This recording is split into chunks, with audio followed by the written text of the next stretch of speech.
የፍቅር ቤት ሀገር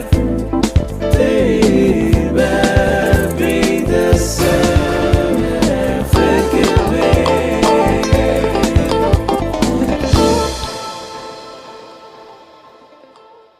የዛሬው የፍቅር ቤት እንግዳዬ አዲስ አበባ ተወልደው ያደጉ በኢትዮጵያ የጋዜጠኝነት ታሪክ ከ1960ዎቹ የመጨረሻ ዓመታት ጀምሮ ሰፊ ቦታ ያላቸው ናቸው። በተለይም በኢትዮጵያ ሬዲዮ ይቀርብ የነበረው ካየነውና ከሰማነው የተሰኘው የምርመራ ጋዜጠኝነት ፕሮግራምን የመሰረቱና ፕሮግራሙንም ሆነ የራሳቸውን ግለሰብና ትልቅ ደረጃ ያደረሱ ናቸው። ይህ ፕሮግራም በነቀዘ አሰራር ውስጥ የነበሩ ትላልቅ የሚባሉ የንግድ ተቋማትን የመንግስትን ትኩረት እንዲያገኙ በማድረግ እስከ ማሰረዝ የደረሰ ጠቃሚ ስራ የሰሩ አንጋፋ ጋዜጠኛ ናቸው። የሁለተኛ ደረጃ ትምህርታቸውን በያኔው ተፈሪ መኮንን ትምህርት ቤት ተማሩ። ከአዲስ አበባ ዩኒቨርሲቲ በፖለቲካል ሳይንስና ስነ መንግስት ተመረቁ። ናይሮቢ ከሚገኘው የመላው አፍሪካ ኮሚኒኬሽን ማሰልጠኛ ተቋም በጋዜጠኝነት የመጀመሪያ ዲግሪያቸውን ያዙ። እንግሊዝ ሀገር ከሚገኘው ዩኒቨርሲቲ ኦፍ ዌልስ ኮሌጅ ኦፍ ካርዲፍ በሚዲያና ጋዜጠኝነት ሁለተኛ ዲግሪያቸውን ሰሩ። ሶስተኛ ዲግሪያቸውን ፒኤችዲያቸውንም ከዚሁ ተቋም በሚዲያና ኮሚኒኬሽን ሰሩ። ዶክተር ንጉሴ ተፈራ ትሁት፣ የራሳቸውን ብቻ ሳይሆን የሌሎችንም ሙያ የሚያከብሩ ጋዜጠኛ ለሰዓት ልዩ ጥንቃቄ ማድረግ እንዳለበት በራሳቸው ልምድ የሚያስተምሩ ትልቅ ሰው ናቸው። ዶክተር ንጉሴ በጋዜጠኝነትና ኮሚኒኬሽን ብቻ ሳይሆን በስነ ህዝብም ምርምሮችን የሰሩና ሀብታችንንና የህዝብ ብዛታችንን መመጠን ይኖርብናል የሚል የጸና አቋም ያላቸው ናቸው። ለበርካታ ዓመታት የማህበራዊና ስነ ህዝብ ጽህፈት ቤትን መርተዋል። ዶክተር ንጉሴ በተለያዩ የመንግስት መስሪያ ቤቶች በኃላፊነት ህዝብን በማገልገል ሙያዊ በረከታቸውን አድርሰዋል። ልዩ እንግዳ ለመሆን ስለፈቀዱም ልባዊ ምስጋናዬን አቀርብላቸዋለሁ። ዶክተር እንኳንም ወደ ዝግጅት ክፍላችን የፍቅር ቤቶ ገቡ። በጣም አድርጌ አመሰግናለሁኝ። እኔም እንደዚሁ አድማጮችንም የፕሮግራሙንም አዘጋጅ አንተንም ጭምር የፍቅር ቤት ሀገር የቀደመው ዘመን የኢትዮጵያ ታሪኳና የቀደመው ገናንነቷ አለ። ከዛ በኋላም የነበረው አለ። እስከ ቅርብ ጊዜ ድረስ ከ50 ዓመት በፊትም እንደዚህ ያለውን ነገር እርሶ በንባብም በምንም ያውቁታልና አሁን ካለንበት ጋር የሚያገናኘው ሊንክ ወይንም ደግሞ የሚያገናኘው ሰንሰለት ምንድን ነው? ወይንም እንዴት አድርገው ያዩታል የቀደመውን ታሪካችንን ከአሁኑ ጋር አገናኝተው? በእውነት አንዱ ትልቁ ነገር አሁንም ያለንበትን ሁኔታ በምታይበት ጊዜ ትንሽ ቅር የሚያሰኝህ እኛ በነበርንበት ጊዜ የዚህ የሀገር ጉዳይ፣ የባንዲራ ጉዳይ፣ የመዝሙር ጉዳይ በጣም መሰረታዊ ነው። ጋዜጣውም ማንኛውም ነገር ሁሉ በዚህ አቅጣጫ ያለን ግንኙነትና በጣም ከፍተኛ። ይህ ከደርግ በኋላ በጣም እየቀዘቀዘ ይሄ ኢትዮጵያዊነት የሚለው ወደ ፖለቲካ እየተለወጠና ሰዎች የተለያየ ሀሳብ ምንም በሁለት ሀሳብ ልንከፈልበት በማይገባ በሀገር ጉዳይ ሁሉ ሁለት ሀሳብ እየተከፈለ የፖለቲካ ቶኑ አለ አይደል እየጨመረ ባህላዊና ታሪካዊ ደግሞ አይኖ ወደ ታች ዝቅ እያለ እየሄደ አሁን ደግሞ ኢህአዴግ በሚመጣበት ጊዜ ጨርሶ እየወደቀ አለ አይደለ ወደሚያሳዝን ሁኔታ መጣ እና እኛ በኃይለ ሥላሴ ጊዜ በነበርንበት ሳስበውና ሳስታውሰው በተለይ ሀገር ጉዳይ፣ የሃይማኖት ጉዳይ፣ የበዓል ጉዳይ እነኚህ በጣም የሚከበሩ ሰው ያለው መከባበርና መያዝ በጣም ከፍተኛ ነገር ነው እና አንዳንድ መሰረታዊ ዋና ዋና ጉዳዮች አሉ ሁለት ሀሳብ የማትሰጥባቸው ህዝቡ ሁሉ በአንድ ልብ በአንድ ሀሳብ የሚከተላቸው የሚስማማባቸው የሆኑ ነገሮች አሉ። እነኚህ በደርግ ጊዜ የተወሰነ መንገድ ቀነሱ፣ እንደገና ደግሞ በኢህአዴግ ጊዜ ጨርሰው ጠፉ ማለት ትችላለህ አይደል? ይሄ በጣም ያሳዝን። ያን ጊዜ የነበረው ሁኔታና አንድነት በጣም የሚያኮራ የህዝቡንም ሁሉ የሃይማኖት ልዩነት እንኳን በመካከል አታይም። በኢትዮጵያ ታሪክና ታላቅነት ጉዳይ ላይ በምትመጣበት ጊዜ ይሄ ነው ልዩነቱ የማየው በአሁኑና ባለፈው ጊዜ የነበረው ልዩነት። የፍቅር ቤት ሀገር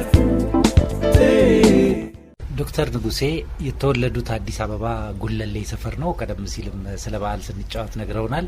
የአዲስ አበባ ልጅ ኖት። አስተዳደግ ይኖረውታል። የራሱ የሆነ አስተዳደግ የልጅነት ህይወት ይኖረውታል።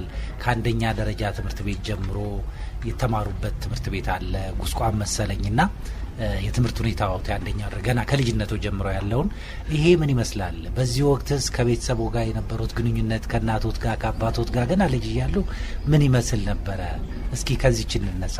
የተወለድኩት እዚሁ አዲስ አበባ ነው። በጎጃም መስመር ከአዲሱ ገበያ ከፍ ብሎ ጎጃም መስመር ላይ ድልበር የሚባለው አካባቢ ነው የተወለድኩት። እዚሁ በልጅነት ትምህርትን በመጀመርበት ጊዜ ቄስ ትምህርት ቤትን የጀመርኩት ሩፋኤል፣ ከኛ በታች የሚቀርበን ሩፋኤል ቤተክርስቲያን ነው።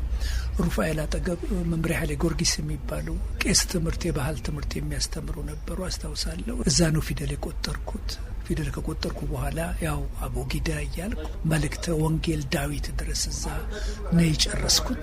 ከዛ በኋላ የአንደኛ ደረጃ እንዳልከው ያንን ጫካ ሁሉ አቋርጠን ቁስቋም ትምህርት ቤት ነው የተማርኩት። እኔ እንግዲህ በዚህ ጊዜ ከቤተሰቦቼ ጋራ በምኖርበት ጊዜ በእውነት ብዙውን ጊዜ ያሳለፍኩት በህመም ምክንያት እናቴ ከባለቤቷ ጋራ ከአባቴ ጋራ ተለያይተው ነበርና ስለዚህ ግን በከፊል አባቴም ጋር እየሄድኩኝ እኖር ነበር። በዚህ በትምህርቴ ሁኔታ በእውነት አባቴንም እናቴንም የማስታውስበት ብዙ መሰረታዊ የሆነ ያሉ ሁኔታዎች አሉ። አንዱ በአባቴ ቢጀምር አባቴ ድሮ ጠበቃ ነበሩ እና በየፍርድ ቤቱ ጥብቅና ስራ ይሰራሉ። ከዚህ ሁሉ በላይ ደግሞ ጋዜጣ መንባብ ይወዳሉ፣ መጽሐፍ ማንበብ ይወዳሉ። ሁሉ ጊዜ ቤታቸው በሚመጡበት ጊዜ ቀን በየሳምንቱ የሚታተሙ ጋዜጦችን ገዝተው ይመጣሉ እና እኔ እሳቸው ጋር ሲሄድ ጋዜጣ እንዳነብ ይሉኛል፣ ይህንን ርዕስ አንብ ይሉኛል። ስለዚህ ይሄ ሁኔታ እያደር የጋዜጣ ፍቅርና የማንበብ አደረብኝ። አባቴ በዚህ አቅጣጫ መጽሐፍ የሚገዙና ሲያበቃ አንዳንድ ጊዜ ቁጭ ብለን እስከ ሌሊት ድረስ ይህን መጽሐፍ ካልጨረስክ አንተኛ የሚሉኝና መጽሐፍ እናነባለን። እነኚህ ሁለት ሁኔታዎች መጽሐፍ እንዳነብ አንዳንድ ነገሮችን ለመጽሐፍ እንዲጀምር ከልጅነቴ ጀምሮ በጎ ተጽዕኖ አድርገዋል። ስለዚህ አባቴን በማስብበት ጊዜ ዛሬ ወደ ጋዜጠኝነትና ወደ መጽሐፍ ማንበቡ የመሄዴ ዋና ምክንያት ነበሩ። ከነኚህ ምክንያቶች የተነሳ ብዬ እናገራለሁ። ሁለተኛ እናቴ በእውነት የተወሰኑ ከብቶች ላሞችም የነበራት ቢሆንም በችግር ነው ያሳደገች።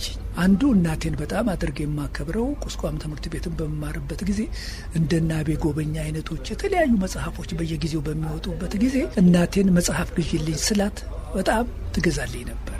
እሱ ብቻ አይደለም፣ አንዳንዴ ከሌሎቹ ቀድመውኝ እንዳያነቡ በማለትና በማሰብ እናቴን ይህንን መጽሐፍ ትምህርት ቤት እንድትገዙ ተብለናል ብዬ እናቴን አስገድጄ ትምህርት ቤት አላዘዘንም። እኔን ማንበብ ስለፈለኩ ነው፣ ወይም ከሌሎቹ ቀድሜ አንብቤ ያለሁ ለማለት ስለማስብ ነው። በዚህ ምክንያት እናቴ ያንን ሁሉ ችላ በእውነት መጽሐፍ እየገዛች የረዳችኝና የበለጠ አባቴ ጋር የጀመርኩትን የማንበብ ሁኔታ ራሴ ደግሞ መጽሐፍ እየገዛሁን ደግሞ የበለጠ እንዳድግ እናቴ በዚህ አቅጣጫ ያደረገችልኝ አስተዋጽኦ በጣም በጣም ከፍተኛ ነው። እዚህ በሁለቱ ሁኔታዎች በተለይ እናቴ እኔን በማሳደግ የከፈለችው መስዋዕትነት ቀላል አልነበረም።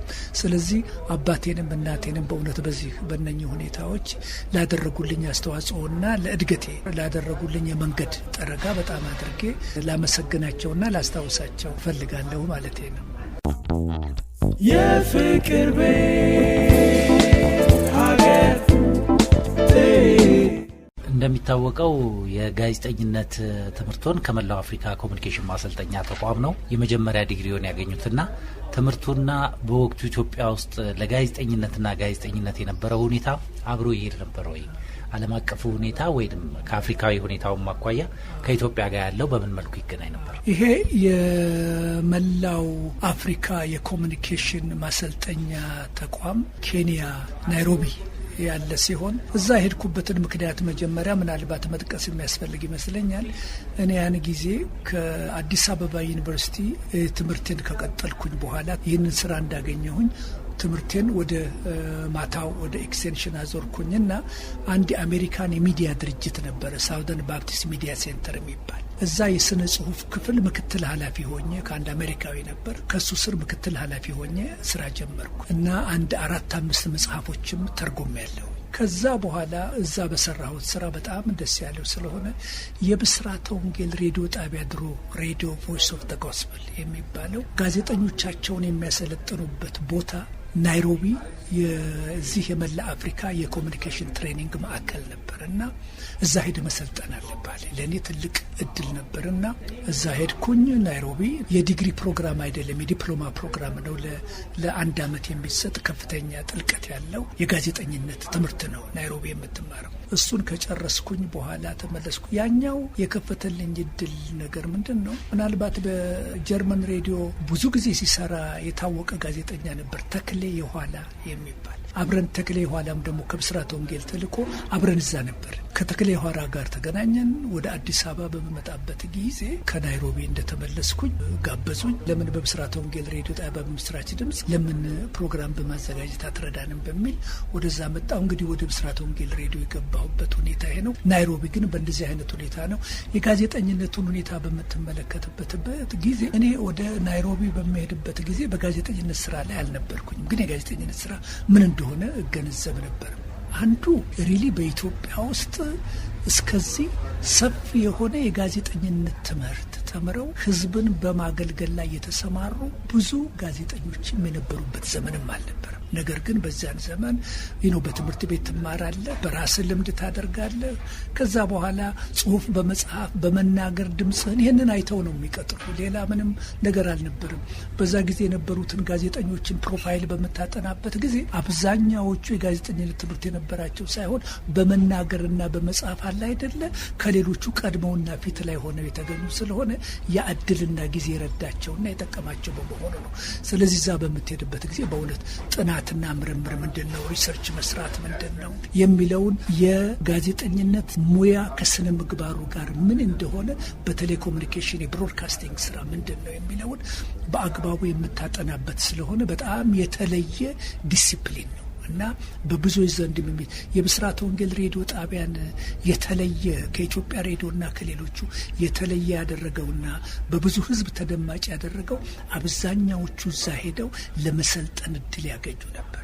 ስለዚህ ፕሮግራም በማዘጋጀት እንደው ዝም ብሎ በተለምዶ የሚደረግ የሙከራ ጉዳይ ወይም ድምፁ ጥሩ ነው ይግባና ይስራ የሚባል ነገር ወይም ደግሞ ድርሰት ሲጽፍ አይተነዋል እንደሚባል ብዙዎቹ የተቀጠሩበት ሁኔታም አልነበረም። ሪሊ ጋዜጠኝነት ምንድን ነው፣ ስነ ጽሁፍ የሚጻፈው እንዴት ነው፣ እንዴት አድርገህ ነው ፕሮግራም የምትሰራው የሚለው ሁሉ ለዚህ ቅደም ተከተል ያለውን ሙያ ያለውን በዚህ አቅጣጫ ያንን ችሎታ ካልታየና ያዘጋጀውን ፕሮግራም በደንብ ካልተመሰከረ በስተቀረ ለሬዲዮ ፕሮግራም ብስራት ወንጌል የምትቀጠር አይደለም። መጀመሪያ ስልጠና ያስፈልጋል። እንደዚህ ነው ኬንያ የነበርኩትና የመጣው። የፍቅር ቤት ሀገር ኢትዮጵያ ደግሞ በአፍሪካ ትልቅ ሚና እንዳላት ይታወቃል። ምናልባት ኬንያ ውስጥም በዛ ጊዜ የነበረን በሌሎች ዘንድ የነበረን አመለካከት ምናልባት የኛ ማስታወሻ የሆኑ ነገሮች ናይሮቢ ውስጥ ነበሩ ወይ? ምንድን ነበር የነበረን ቦታ በአፍሪካውያን ዘንድ ኬንያ ውስጥ ስፔሻሊ? እንደምታውቀው ኢትዮጵያ ለኬንያ ነጻነት ከፍተኛ የሆነ አስተዋጽኦና ትግል አድርጋለች። ለሁሉም አፍሪካ ሀገሮች፣ በተለይ ለኬንያ ደግሞ የኬንያ እንዳነበብኩት የኬንያ ነጻነቷን እንዳገኘች ለወታደሩም ሆነ በተለያየ አቅጣጫ ከፍተኛ እርዳታ ያደረገች አንዷ ኢትዮጵያ ነች። ኢትዮጵያ ደግሞ ቀደም ብላ የቅኝ ግዛቱ ሳትገባ ነጻነቷን ጠብቃ የኖረች አገር በመሆኗ በኬንያ ሕዝብ ዘንድ ኢትዮጵያዊ ነኝ በምትልበት ጊዜ የተለየ አመለካከት ነው ያላቸው። ነጻነት አንድም ጊዜ ኮሎኒ ሳትሆኑ እንደኛ የኖራቸው ሀገሮች ናቸው ብለው የሚያስቡ ነው። ሌላው ያከበሬታ አለ ማለት ለኢትዮጵያ። አልፎም ኬንያ ውስጥ እኮ የኃይለ ሥላሴ አቬኒው የሚባል ትልቅ መንገድ አለ። በኃይለ ሥላሴ ስም መታሰቢያ ሆነው እዛ የተሰራ። እኔ እዛ በነበርኩበት ጊዜ ብዙ ኢትዮጵያውያኖች እዛ የሚኖሩበት አልነበረም በንጉሱ ጊዜ እና እንዲያውም ናይሮቢ ከተማኔና ተክሌ ኋላ ከትምህርት በኋላ ከተማ ውስጥ እንዲሁ ዞር ሻይ ለመጠጣት በምንሄድበት ጊዜ 2-3 ቀን ዞረን አንድ ኢትዮጵያ ለማግኘት አትችልም ነበር። ከደርግ በኋላ በናይሮቢ ከተማ ውስጥ በአንድ ሰዓት ውስጥ 50 ኢትዮጵያኖች ካላየህ ተመልከት። ምክንያቱም ህዝቡ ግልብጥ ብሎ ወጣቱ በተለይ ናይሮቢ የገባበት ጊዜ ነበረ፣ በስደት ማለት ነው። እና ስለዚህ ልዩነቱ ከዛና ግን እዛ በኖርኩበት ጊዜ በእውነት ማረሳው አንድ ዋና ነገር ምንድን ነው፣ ናይሮቢ የፖለቲካ የአስተዳደር የመንግስት ነጻነትና ስልጣን የመያዝ እንጂ 98% ማለት ይቻላል ዋና ዋና ናይሮቢ ውስጥ ያሉ ሱቆች፣ ቢዝነሶች በሙሉ የተያዙት ወይ በእንግሊዞች ነበር ወይ በህንዶች ነበር። በጣም ይሄ የሚያስገርም ነበር። እንዲያውም አንድ ቦታ ነበር፣ ሪቨር ሮድ የሚባል ቦታ ነው። በጣም ዝቅተኛ የሆነ አሁን መርካቶ እንደ ድሮ ቁጭራ ተራ እንደምንለው ወይም አንዳንድ ቦታዎች አሉ በጣም ሻቢ የሆኑ ኢቭን እዛ ቦታ እንኳን ሄደህ እነኚህ አሮጌ እቃዎች የሚሸጡበት አካባቢ ብዙዎችን የምታገኛቸው ጥቁሮች ኬንያውያኖችን ሳይሆን ማንን ነው? ህንዶችንና ፓኪስታኖችን ነበር። ስለዚህ በምንም አይነት መልኩ ኬንያ የፖለቲካ ነጻነት እንጂ የኢኮኖሚ ነጻነት አግኝታለች ለማለት በጣም አስቸጋሪ ነው። ያን ጊዜ እንኳን እኛ በዛ ጊዜ በነበርንበት ጊዜ አልፎ አልፎ አዲስ አበባ ውስጥ ከሚገኙ አረቦች ነጋዴዎች በስተቀረ 70-80% በኢትዮጵያኖች የሚተዳደር ነው። ስለዚህ ነጻነትን፣ ልዩነት ለማየት ትችላለህ እና ይሄ በጣም ያሳዝናል። ደግሞ ሌላው እዛ በነበርንበት ጊዜ እኛ የአጋጣሚ ኢዲ አሚን በዩጋንዳ ያሉትን ህንዶች በሙሉ እያባረረ የነበረበት ጊዜ ነበር።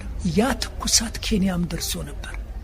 ምክንያቱም ኬንያም በተመሳሳይ ሁኔታ ቢዝነሱን በሙሉ የያዙት በአብዛኛው ህንዶች ስለነበሩ ያ ስሜት ወደዚህ መጥቶ ነበር እና የኢትዮጵያ አየር መንገድ ብቻ ነበረ ከዩጋንዳ የነበሩትን እነኛን ህንዶች የሚጭነው ወይ ወደ ህንድ ወይም ደግሞ ወደ እንግሊዝ ሀገር ነበር፣ የእንግሊዝ ፓስፖርት ያላቸው ስለነበሩ።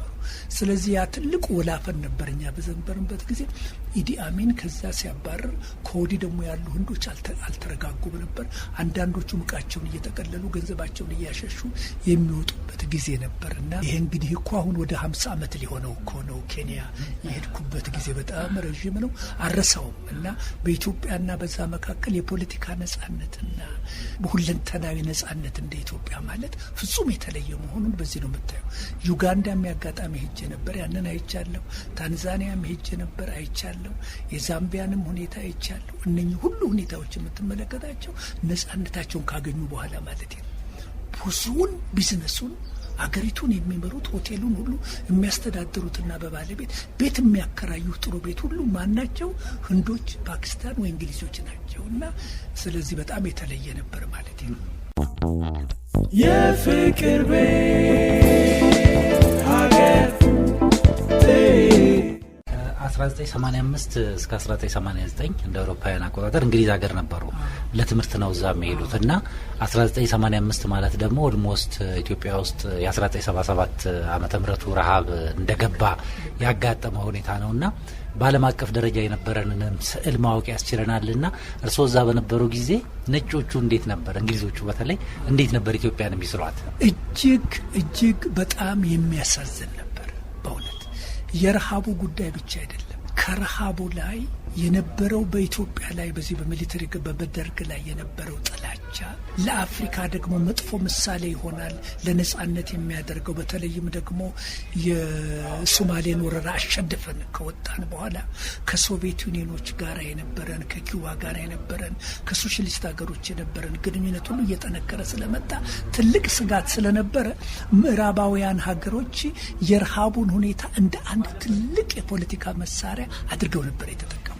የእያንዳንዱ የእንግሊዝ ጋዜጣ እንደዚሁም የአሜሪካ ጋዜጣ በየቀኑ በየሳምንቱ የኢትዮጵያን ኢሜጅና ታሪክ በጣም አውርዶ የሚጥልበት፣ ይህ በእውነት ለረሃቡ በማሰብና ለኢትዮጵያ በመቆርቆር ሳይሆን የኢትዮጵያን መንግስት በጥሩ ሁኔታ አድርጎ ለመምታትና ለማዋረድ ጥሩ አጋጣሚ ነው በሚል የሚደረግ እጅግ በጣም አሳዛኝ ነበር እና ጋዜጠኞቹ አንድ ማስታወቂያ ትዝ ይለኛል።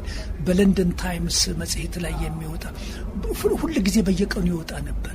ኢትዮጵያውያኖች በባላገር በወሎ በምን ያሉ እንዲህ ሲሮጡ ትመለከታቸዋለህ።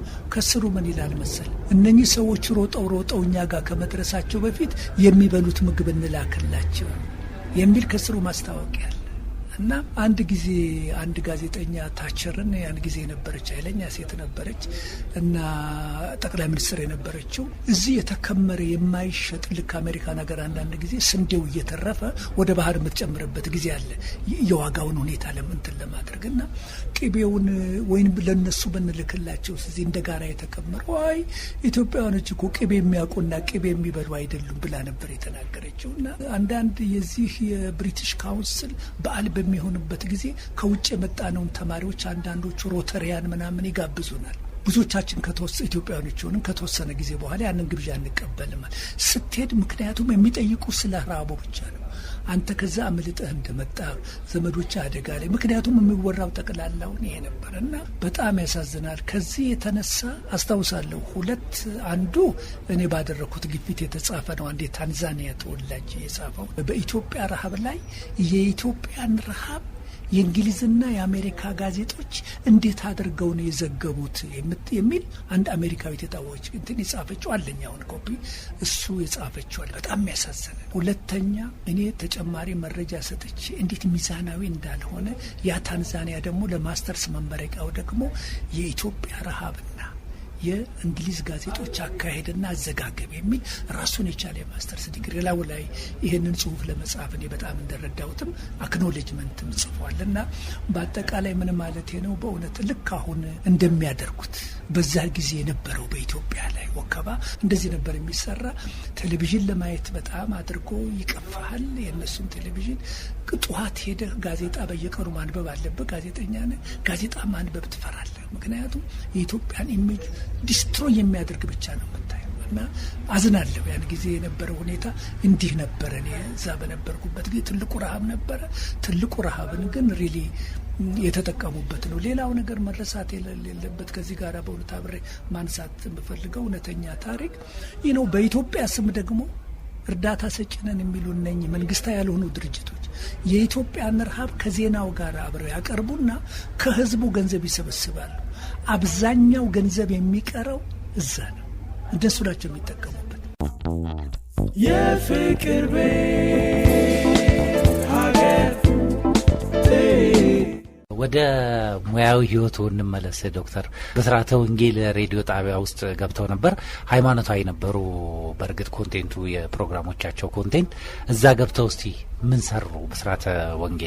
ብስራተ ወንጌል በእውነት ከ30% በስተቀረ 70% የሃይማኖት ፕሮግራም አልነበረ። የተቋቋመው በሉትራን ወርልድ ፌዴሬሽን ነው። ሉትራን ወርልድ ፌዴሬሽን ከጀርመን፣ ከኖርዌይ፣ ከስዊድን፣ ከአሜሪካ የወጡ ሉትራን ናቸው። ግን ዋናው ትልቁ ኢንፎርሜሽን የመስጠትና የማስተማር ማለት ነው። ከዚሁ ጋር ተያይዞ የሃይማኖት ፕሮግራሞች 30% ናቸው። ስለዚህ ምናልባት ብስራተ ወንጌልን ታስታውስ እንደሆነ የዜናው አቀራረብ የፕሮግራሙ ጥልቀትና ስፋት ከኢትዮጵያ ሬዲዮ በአንዳንድ ሁኔታዎች በጣም ርቆና ሰፍቶ የሄደ አስተማሪ የሆነ ፕሮግራም ነው። ለኢትዮጵያ ብቻ አይደለም።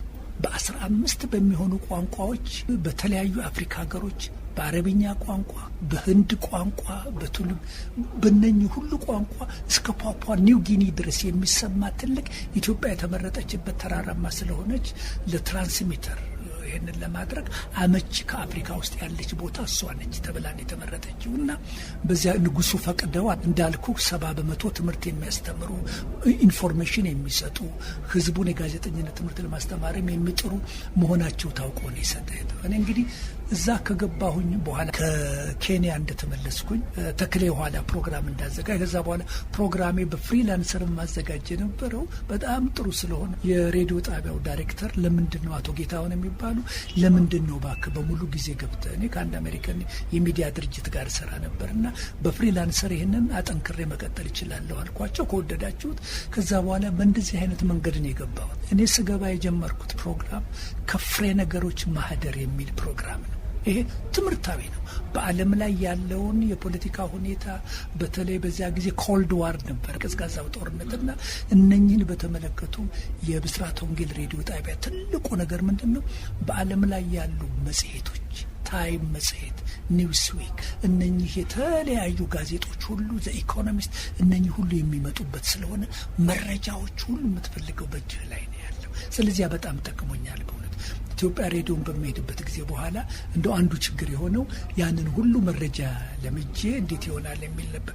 ስለዚህ እዛ ብስራተ ወንጌል ገባሁኝ። ያንን ፕሮግራም አንዱ ትልቁ እኔ ብስራተ ወንጌልን ሬዲዮ ጣቢያ ለቅቄ ሊቀመንበር መንግስቱ ቢሮአቸው ጠርተውኝ አነጋግረውኝ ወደዛ እንዲሄድ የተደረገበት ፕሮግራም ምንድነው?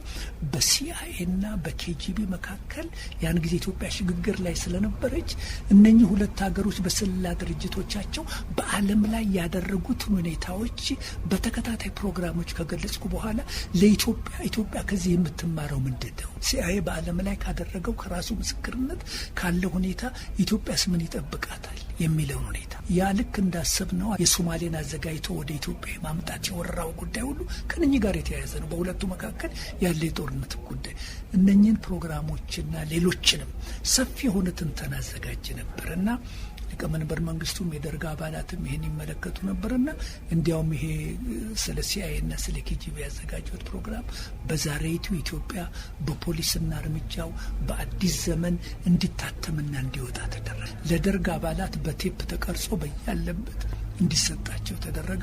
እኔ ቢሮአቸው ተጠራሁኝ፣ አነጋገሩኝ። አንተ የስለላ ትምህርት ተምረሃል? ለኔ ስለላ ትምህርት አልተማርኩኝም አልኳቸው።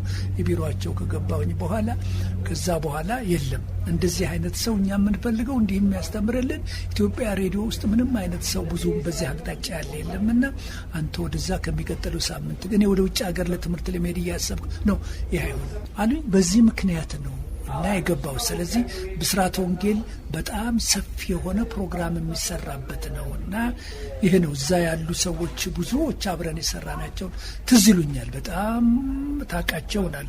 እንደነ ጎርፍነህ ይመር፣ ኃይሉ ወልደ ጻድቅ፣ እንደ ታዲዮስ ሞዲ፣ እንደ ሰለሞን ገብረስላሴ፣ ገነቱ ይግዛው ትዝ ይሉኛል። እና ኃይሉ ልመን፣ አቶ ጌታውን ተክለማርያም ራሳቸው ዳይሬክተሩ፣ አዲሱ አበበ፣ አሁን መለስካቸው ቮይስ ኦፍ አሜሪካ ያለው እነኚህ ሁሉ እነመይም በርበሩ ምትኬ፣ ወይዘሮ ፍቅርተ ካናዳ ነበረች በቅርቡ ነው ከዚህ ዓለም በህይወት ተለይታለች። በጣም ጎበዝ የሆነች ወንዶሰን አለሙ የፕሮግራም አስተባባሪ፣ ዘውዱ ታደሰ በዚህ በዜና በኩል ከዚህ ለቆ ጀርመን ሄዶ የጀርመን ሬዲዮ ጣቢያ ትልቅ ያደረገው ዘውዱ ታደሰ ነበር እና እነኚህ ሁሉ አብረን የምንሰራ ሰዎች ነበሩ። ሬዲዮ ጣቢያ በእውነት ትልቅ ለሀገርም ለህዝብም አስተዋጽኦ ያደረገ ሬዲዮ ጣቢያ ነው። ከዛ አሁን ባልኩ መሰረት በፕሬዝደንቱ ትዕዛዝ እኔ ወደ ኢትዮጵያ ሬዲዮ የፖለቲካ ኮሜንታተር ሆነ እንድትሰራ የሚል ወረቀት ተጽፎ ተሰጥቶን ወደዛ ሄድኩ። ወደ ኢትዮጵያ ሬዲዮ ያደረጉትን ሽግግር ይንገሩን። እንዴት አስጠሩት? በምን ሁኔታ አስጠሩት? ኮሎኔል መንግስቱ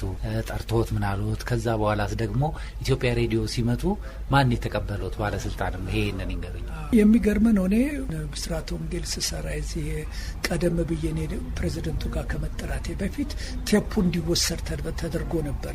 የተላለፈው ቴፕ በብስራተ ወንጌል ጣቢያ ድንጋጤ ነው የፈጠረው። ያን ጊዜ ግድያ ነው የደርግ የመጀመሪያ ጊዜው ስለሆነ ሁሉም በፍርሃት ነው። በየቀኑ ብዙ ሰው ይሞት ስለነበረ ስለዚህ እኔም አንዱ ከሰጋሁት ሰው አንዱ ነበር። ሬዲዮ ጣቢያው በሱ ፕሮግራም የተነሳ ሬዲዮ ጣቢያው እንዳይዘጋ በሚል እንዲያውም ተሰብስበው ውይይትም ተደርጎ ነበር አስታውሳለሁ። በመጨረሻ ላይ እኔ ወደዛ ሲሄድ እንደው በቀላሉ አይቶ አይደለም ፍስሐ ገዳ የሚባል በኋላ ኮሪያ ኢትዮጵያ አምባሳደር የነበረ በደርግ ጊዜ የቱሪዝም ኮሚሽንም ኮሚሽነር ነበረ። እሱ አውቀዋለሁ እዛው እንዳለ እና ቢሮ ይመጣና እዛ ስቱዲዮ እዚህ ምስራቅ ስቱዲዮ አለ በአምቢሳ አጠገብ ያለው ኢትዮጵያ ሬዲዮ በኋላ ወስዶት ነበር ከብስራተ ወንጌል። እዛ ይመጣና ንጉስ አንተ ነህ አይለኛል። እንደው አገሩን የምትገለባበጠው ምን ነው አልኩት። ይሄ እኮ የሰራው ፕሮግራም እኮ በብዙዎች ዘንድ ተወዳጅነት አግኝቷል እና ሊቀመንበር ሊያነጋግር ይፈልጋልና ዛሬ ይዘውና ብሎኛል። እዛ ያለው ሰው ሁሉ በጣም ነው የደነገጠው እና ምንም ማለት አትችልም። ገባሁኝ፣ ሄድኩኝ። አንድ ቢሮ ቀጥታ ምንም አልተፈተሽኩኝም። አንድ ቢሮ ፍስሐ ይዞኝ ገባና እዚህ ጋር ቁጭ ብለን ከፊት ለፊት የጌታችን የኢየሱስ ክርስቶስን ፎቶግራፍ ያለው ፊልድ ጃኬት ከመቀመጫው ላይ አለ። አንድ ኮልት ሽጉጥ ጠረጴዛ ላይ ያለ፣ ሌሎች ወረቀቶች አሉ። ማንም ሰው የለምና አንደኛ ሽጉጥ ታያለ፣ አንደኛ ጌታችን ኢየሱስ ክርስቶስን ፎቶግራፍ ደግሞ ተሰቅሎ ታያለ። ምንድነው ምን ቢሮን የገባሁት ብለህ ትላለህ። ከኋላ እንደዚህ ነው፣ በሩ ከኋላ ነው ያለውና ከኋላ ጓድ ንጉሴ አንተነ የሚል ድምጽ እንዲዞር ስለ ሊቀመንበር መንግስቱ ናቸው። አዎ እኔ ነኝ። የሚገርም ነገር ነው። ይህንን ያንተን ፕሮግራም እየሰማን በጣም እያደነቅን ነበር። እንደው ላይህና ማንነትን ለማወቅ ፈልጌ ነው እና በጣም አስደናቂ ነገር ነው የሰራኸው። ስለ ሀገር ብዙ አሉ ብዙ እኔም ስለ ራሴ ህይወት የተወሰነ ምን እንደምሰራ ነገርኳቸው። በቃ ዴቪድ ታልቦት የሚባል አንድ ጥቁር የካሪቢያን ሰው ነበር። ኢትዮጵያ ሄራልድ ምክትል አዘጋጅ ሆኖ ይሰራ ነበር። ኢትዮጵያ ሬዲዮም ኮሜንታተር ሆኖ ጥቁር በኢትዮጵያ ባጀት እና ከሱ ደሞዝ ላይ ተቀንሶ እዛ ብስራት ወንጌል የምታገኘው አንድ ላይ ተደምሮ ይሰጣልና በቃ ከዛሬ ጀምሮ እኔ ውጭ ለመሄድ ኖ ይሄ እናት ሀገር ጥሪ ነው መግባት አለበት በሚል ለቅቄ ከ1967 ነሐሴ 15 ቀን 1967 ለቀኩ። ወረቀት ተጻፈልኝ ከደርግ ጽሕፈት ቤት ተጽፎልኝ በዛ ትዕዛዝ መሰረት ኢትዮጵያ ሬዲዮ ሄድኩኝ። በጣም ነው ግራ ይገባኝ። ምክንያቱም ለኔ ኢትዮጵያ ሬዲዮ በጣም ትልቅ ነው። በህይወቴ ከብዙ ጋዜጠኞች ጋር አብሬ የሰራሁበት ዘመንና ሁኔታ የለም። ያቺው ብስራት ወንጌል ሬዲዮ ጣቢያ ብቻ ነው እና እዛ ሲሄድ የተቀበለኝ ሰው አለ አይደለ ፍስሐ ደስታ ደውሎ ነግሮት ነበር። የደብዳቤ እንደሚመጣ ተነግሯቸዋል። የሚያስፈልገውን አዘጋጁለት ተብሎ ተነግሯል። ስለዚህ ሄድኩኝ። የፍቅር ቤት ሀገር በዓሉ ግርማ ነበር ያን ጊዜ ምክትል። ተቀበለኝ። ብዙ አወራኝ አለ አይደለ እንደው አንደኛ ነገርኩት። እኔ በእንደዚህ አይነት ቦታ ብዙ የሚሰራው አይደለም ሻይ ነበርኳል። ይሄ ነው በሚል አቶ በዓሉ ደግሞ ትልቅ ሰው ልክ አባትና ልጅ እንደሚያወራ አድርገን ደግሞ እውነቱን ለመናገር ያወራሁት በታላቅ አክብሮት ይሄንን ነገርኩት እና አስታውሳለሁ ያለኝን እና ምንም አትፍራ፣ እኔ እዚህ እኮ ካሉት አቶ በዓሉ ጋራ ቁጭ ብዬ ለመስራት እንዴት እኔ በዚህ ብዙ መጽሔቶች ብዙ ነገሮች ስለነበሩ አመቺ ሁኔታ ነበረ። ነጻነቱም አለ ሁሉም አለ። እንደዚህ አይነት ፕሮግራም እሰራለሁ አቀርባለሁኝ። ስለዚህ እዚህ መጥቼ የምሰራበት እንዴት እንደሆነ ምን እንደሆነ የማውቀው አይደለም። እዚህ በጣም የበሰሉ ሰዎች ብዙ ነገር ያለ ነው ግድ የለህም አለኝ። እንደዚህ ነው ያለኝ። ያስታውሳለኝ አንድ ማረሳት ንግግር አለ። እዚህ አካባቢ ያሉትን ሰዎች እውቀታቸውንና ጥበባቸውን ለመማር 1 ሳምንት በላይ አይወስድብህም ነው ያለኝ። ስራህን ራስህን አስመስክረሃል። ብዙ ፕሮግራሞች ሰርተሃል። የኢትዮጵያ ሕዝብ ያውቀሃል። እስከ ላይ ድረስ ፕሮግራም ምን እንደሆነ ታይቶ ተበትኖ ይህንን ሰርተሃል። ምንም የሚያስፈራ ነገር የለም እና ስለዚህ መበረታታት አለብህ። ምንድን ነው የሚያስፈልግህ አለኝ። እንግዲህ እዛ በነበርኩበት ጊዜ አገኛቸው የነበሩ መጽሔቶች አገኛቸው የነበሩ መጽሐፍቶች ምን እንደሆኑ በሙሉ ነገርኩት።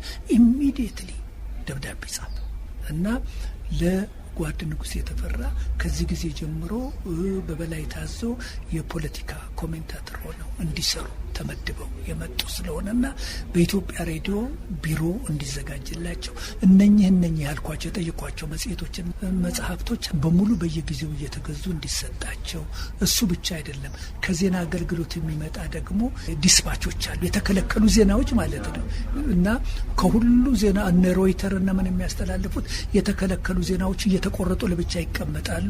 ለመንግስት ባለስልጣኖች ናቸው የሚላኩት። በኢትዮጵያ ላይ በዓለም ላይ ያሉ ነገሮች ሰንሰርድ ከተደረጉ በኋላ እነሱ ኮፒ እንዲሰጡት የሚል ለእናቱ በዓሉ ነው የሚመጡት፣ ለሚኒስትሩ ለምክትል ሚኒስትሩ ነው የሚመጡት ወይም ለደርግ ጽሕፈት ቤቱ ለሚመለከታቸው ሚኒስቴር መስሪያ ቤት። እኔ እንግዲህ ለኢንፎርሜሽን እንዲረዳኝ በሚል ነው እነኛ ሁሉ ማደረግ ጀመረ።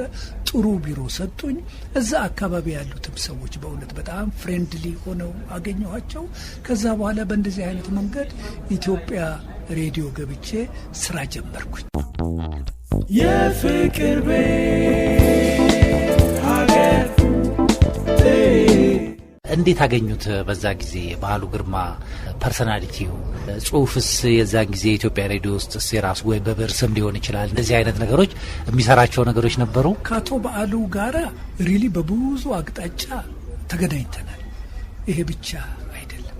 አቶ በዓሉ በእውነት አንዱ ትልቁ ባህሪው ምንድን ነው? ሰው አክባሪ ነው። በጣም ትሁት ነው።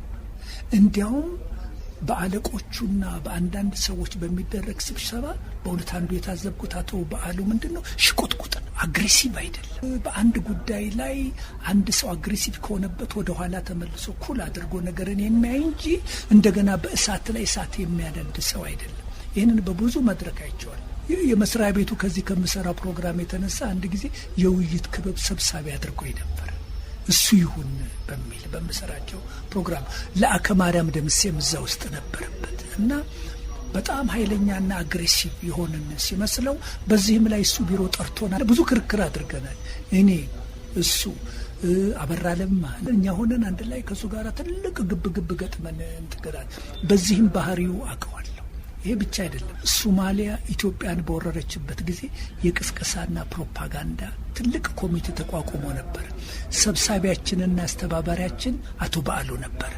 ምክትሉ ሙሉጌታ ሉሌ ነበረ። ኢትዮጵያ ሬዲዮንና ቴሌቪዥንን ወክለው ደግሞ እኔ ነበርኩኝ።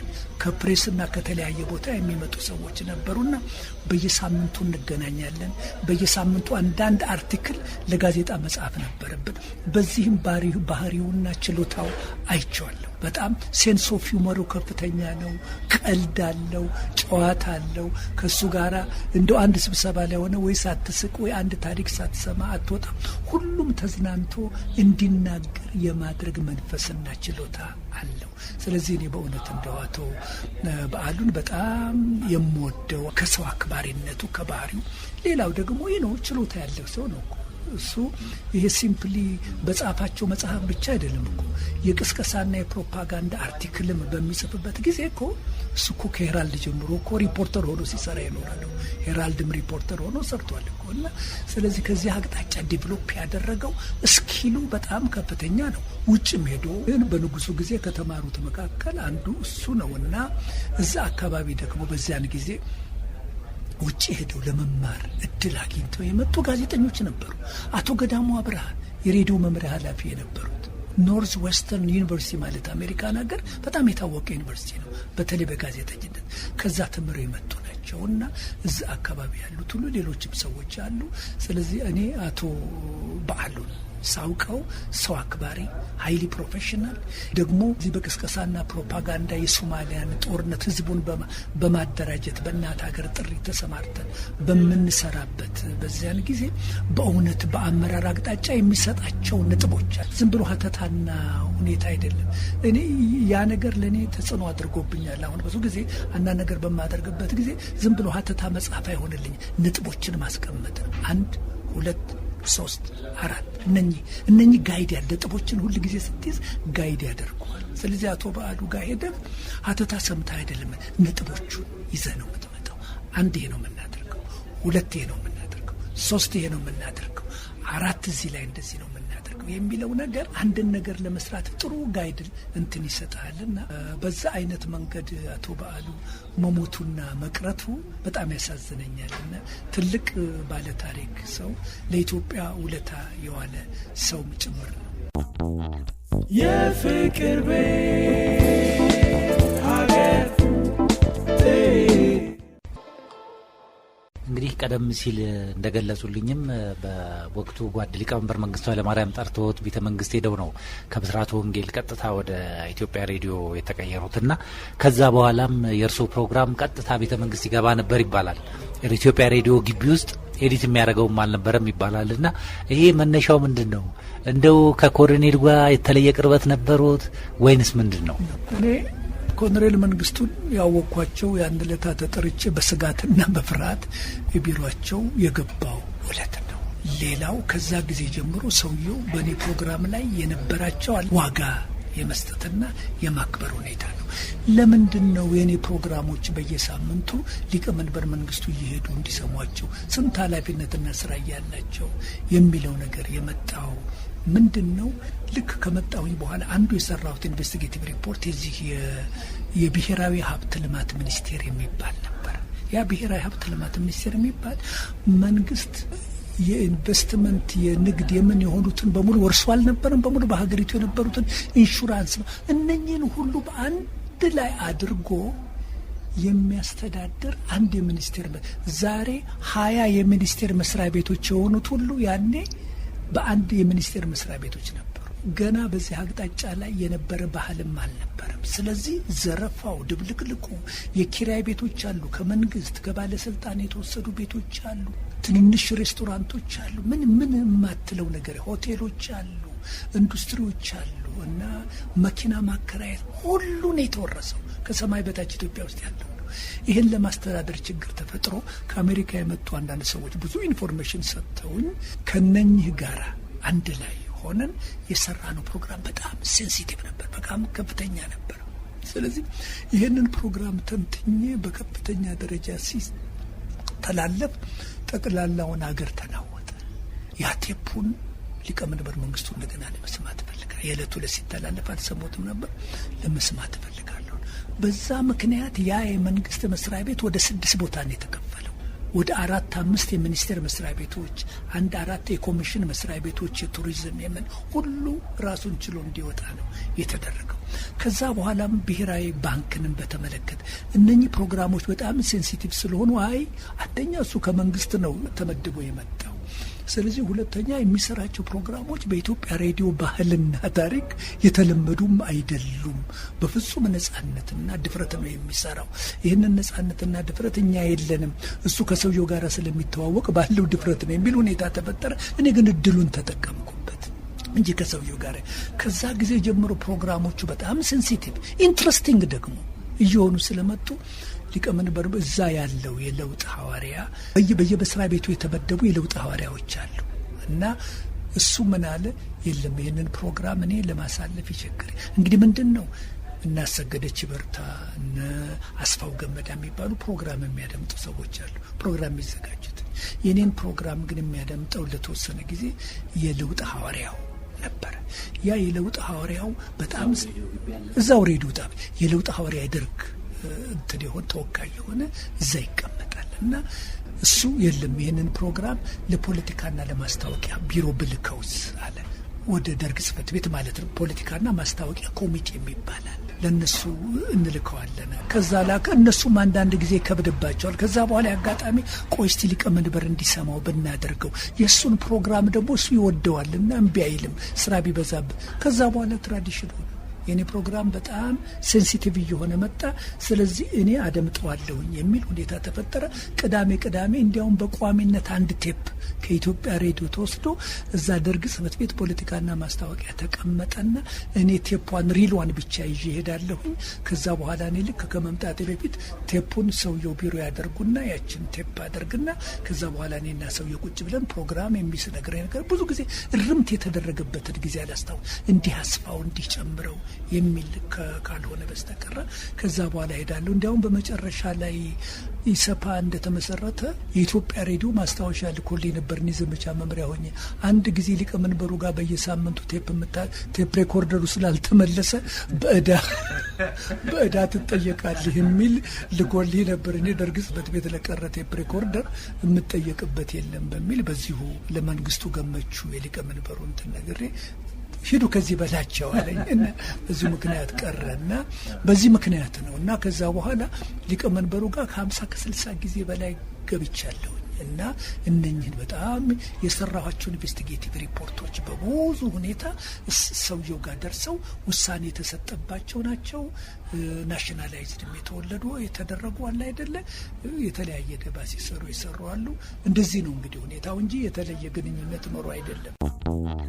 የፍቅር ቤት ሀገር ጋዜጠኝነት በተግባር ለህብረተሰቡ ከሚያበረክተው አስተዋጽኦ አኳያ የእርሶ ካየነውና ከሰማነው የሚለው ፕሮግራም ላይ የተሰሩ ስራዎችንና ውጤቶችን አንዳንድ ዳሰሳዎችን ለማድረግ ሞክሬ ነበር። በኢትዮጵያ ውስጥ በተለይም በ1960ዎቹ መጨረሻ አካባቢ እንደ ሞዝጎልድ፣ ሲንጀር እንዲሁም ደግሞ ባህር ትራንዚት የመሳሰሉ የግል ካምፓኒዎች በውጭ ሀገር ዜጎች ነበር የሚመሩትና ባለቤትነታቸውም እነዚህ በኢትዮጵያ ኢኮኖሚ ላይ የሚያሳድሩትን ተጽዕኖ በማስመልከት እርስዎ ፕሮግራም ከሰሩ በኋላ ተግባራዊ ለውጥ ተደርጓልና ያንን በተመለከተ ከሞዝጎልድ ጀምረው ያለውን ነገር ቢነግሩ። የኔ ፕሮግራም እንደገለጽከው ከምናየውና ከምንሰማው የተሰኘው ፕሮግራም ብዙውን ጊዜ የሚያተኩረው በዚህ በምርመራ ጋዜጠኝነት ተግባርና ስራ ላይ ነበረ። ስለዚህ አሁን ካነሳቸው መካከል በርከት ያሉ ሌሎችም እንደዚሁ በሀገር ላይ የተለያየ ደባ በመስራት ወይም ደግሞ ከጥቅም ግጭት የተነሳ ሀገራችን ልታገኘው የምትችለውን እንድታጣ በማድረግ የተሰማሩ በርካታ በውጭ አገር ባለሀብቶች የተያዙ ወይም ደግሞ ኢትዮጵያውያንም ሆነው ከውጭ አገር ባላቸው ግንኙነትና መመሳጠር የኢትዮጵያ ጥቅም የሆነውን የሚያወጡ ነበሩ። አንዱ እንግዲህ ከጠቀስከው መካከል ሞዝቮልድ ነው። ሞዝቮልድ በኖርዌጂያን ባለሀብቶች የሚመራ ንብረት ነበረ። ሞዝቮልድ በሀገራችን ውስጥ በያን ጊዜ ከነበረው ከዚህ ከጽህፈት መሳሪያዎች አንስቶ የቤት ዕቃዎችን በኢትዮጵያ ውስጥ አይነተኛ የሆነ ከመንግስት እስከ ቤተ መንግስት ድረስ የሚገዙ ዕቃዎችን እዚህም የሚያመርት ከውጭም የሚያመጣ ሞዝቮልድ ነበረ። አስታውሳለሁ በዛን ጊዜ ሞዝቮልድን የሚወዳደር የቤት ዕቃዎችንና የቢሮ ዕቃዎችን የሚያስመጣ ድርጅት ጥራት ያለው የታወቀ ማርክ ያለው ማንም አልነበር። እነኚህ እንግዲህ ምንድን ነበር የሚሰሩት ደባ? የውጭ ምንዛሪ የማሸሽ ነው። የማሸሽ አሰራራቸው ምንድን ነው? ለምሳሌ ያህል አንዳንድ ጊዜ የኤክስሬ ማሽን የሚያስመጡበት የተለያዩ ከፍተኛ መሳሪያ ለሆስፒታሎች የሚያስመጡበት አለ። አንድ ምሳሌ እንውሰድና አንድ ኤክስሬ ማሽን ከጃፓን ሲመጣ ዋጋው ምናልባት 60 ሺህ በዛን ጊዜ 60 ሺህ የአሜሪካን ብር ይሆናል እንበል። እነሱ ያንን የኤክስሬ ማሽን ለሚሸጠው ድርጅት የሚልኩት ደብዳቤ ምን የሚል ነው? ይሄ ልንገዛ ያሰብናቸው የኤክስሬ ማሽኖች ዋጋቸው 60 ሺህ አሜሪካን ብር እንደሆነ ይታወቃል። ነገር ግን እናንተ ዋጋው ላይ በምትጽፉበት ጊዜ 120 ሺህ የአሜሪካን ብር አድርጋችሁ ጻፉ። ከዚህ 120 ሺህ የአሜሪካን ብር እናስወጣለን ማለት ነው። እናንተ ገንዘቡ በሚደርስበት ጊዜ 60 ሺህ ዋጋውን ታስቀሩና 60 ሺህ የአሜሪካኑን ብር ደግሞ እንግሊዝ ሀገር በሚገኘው በባርክሌ ባንክ ትከቱልናላችሁ። እንደዚህ ነው በቃ። እና ይሄ ደግሞ የሚገርምህ በድብቅ የሚሰራ ሳይሆን በግልጽ ደብዳቤ ተጽፎ ፋይል ተዘጋጅቶ በዚሁ አዲስ አበባ ባለው ቢሮ የሚቀመጥ ጭምር ነው። እና ድፍረቱ ማለት ነው እና የተለመደ አሰራር መሆኑ ማለት ነው። እና ኢትዮጵያውያኖችም እዛ አካባቢ የሚሰሩት ይህንን እንደተለመደ ስራ አድርገው ቆጥረውታል። በዚህ ሁኔታ ለብዙ ዓመት እንግዲህ ተመልከት፣ በኢትዮጵያ ውስጥ አይነተኛ የሆነ የቢሮና የጽህፈት መሳሪያዎች የመኖሪያ ቤት ዕቃዎችን በማስመጣት በኢትዮጵያ የታወቀ ድርጅት ነው። ግለሰቦች፣ መኳንንቱ፣ መንግስት ምን ከዛ የማይገዛ የለ። በተለይ በሰርግ ላይ በሚሆንበት ጊዜ ሰዎች ስጦታ አንዱ ለአንዱ የሚሰጠው በዛን ጊዜ የቤት ዕቃ ከሆነ የሚገዛው ከሞዝቮልድ ድርጅት ነው የሚገዛው። እና በዚህ እንግዲህ ስንት ዓመት ልበል ስንት ሚሊዮን የአሜሪካን ብር ከኢትዮጵያ ባልሆነ ዋጋ እጥፍ እየተደረገ እየወጣ በእንደዚህ አይነት ነበር። ይሄ መረጃው እንደደረሰን ያንን ፕሮግራም ሰራን እና በጣም ከፍተኛ ጉዳይ ነበረ። ይሄ ፕሮግራሙ በሚተላለፍበት ቀን የለውጥ ሐዋርያ ሆኖ ከኛ ጋር ይሰራ የነበረው አለቃ ተካልኝ ባልቻ የሚባል ነበር። በጣም ጠነከረበትና ፕሮግራሙ ያንን ፕሮግራም ወደ ደርግ ማስታወቂያ ኮሚቴ ልከዋል። ደርግ ማስታወቂያ ኮሚቴ ይፈራና እስቲ ሊቀመንበር መንግስቱ ያድምጡት ይባላል። ያንን ፕሮግራም እሳቸው ያደምጡታል። በጣም የሚያስደነግጥ ነገር ነበረ። ሞዝቮልድ የታወቀ ነው። እኔ ያልኩት ሁሉ አንዳንዶቹ እዛ ያሉም ይሄ የፈጠራ ወሬ ነው እንጂ ይሄ በዓለም የታወቀ ድርጅት ስለሆነ ምንም አያደርግም የሚል መልስ ነበር። ከዛ በኋላ አስታውሳለሁ ከደህንነት ሻምበል ብርሃኑ ሰርጹ የሚባል በጣም ጎበዝ የሆነ የደህንነት ሰው የተማረ ሰው እሱ፣ ሌላ ደግሞ ከንግድ ሚኒስቴር የሚመለከት ስለሆነ 2 ሰዎች ኦዲተርስ በድብቅ መጀመሪያ ከተሾሙ በኋላ ኢሚዲየትሊ ሞዝቮልድ ገብተው ዶኪሜንቶችን አዘው እነኛን በሙሉ አስረው አደረጉ። ከዛ በኋላ በእንደዚህ አይነት መንገድ ይሄ ነገር ውሎ ሲያደር እውነት ሆኖ ተገለጠ።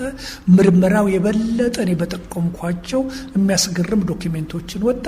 ስለዚህ ከዚህ ሀገር የወጣው የገንዘቡ መጠንና ሁኔታ የትየለሌ ነው። ግን እዚህ ሀገር ብዙ ንብረት ነበረው፣ ፋብሪካ ነበረው፣ ድርጅት ነበረው። በመጋዘን ውስጥ 2-3 መጋዘኖች አዲስ አበባ አሉ። በዛ ውስጥ የታመቀ ዕቃ ለኢትዮጵያ የሚያከፋፍል ስለሆነ አለ። እነሱ በሙሉ ተወረሱ። ምክንያቱም ምንም በህግ ሊጠይቅ አይችልም። በጥፋት የተደረገ ስለሆነ ኮንፊስኬት ይባላል። ያ ውርስ ተወረሰ። አንዳንዶቹ ያ ፕሮግራም እንዳይተላለፍ እንደው ኖርዌይ ትልቅ ሀገር ስለሆነች ይህንን በማድረጋችን የውጭ ግንኙነታችን ሁሉ ይበላል። እነኚህ ሁሉ ከጥቅም ጋር የተያያዘ ግንኙነት የነበራቸው ሰዎች ናቸው። ይገርመሃል፣ እዛው ደርግ ጽሕፈት ቤት ያሉ እስከ መጨረሻው ድረስ ያ ፕሮግራም አንዳንዱ ከሞዝቮልድ ድርጅት ውስጥ በተለይ አንዱ ወንድሙ እዛ ይሰራ ነበር፣ አንድ የደርግ አባል። ስለዚህ ብዙ ነው የሞከሩት። በመጨረሻ ላይ ሊቀመንበሩ ውሳኔ ከተወሰደ ዛሬ ይተላለፍ ከተባለ በኋላ አስታውሳለሁ፣ ማለዳ ላይ አንዱ የኢኮኖሚ ጉዳይ ኃላፊ የነበረ የደርግ አባል እሱ ስልክ ይደውልና ለሻለቃ ተካልኝ ባልቻ ይደውልና ፕሮግራሙን እንደገና ለመስማትና አንዳንድ ነገር ከሊቀመንበር ቢሮ እንዲተላለፍ ተብሎ የመጣ ስለሆነ እኔ መመልስበት አይታይ ተነጋግረናል፣ እንደዚህ አይነቱ ነገር ምን ይላል።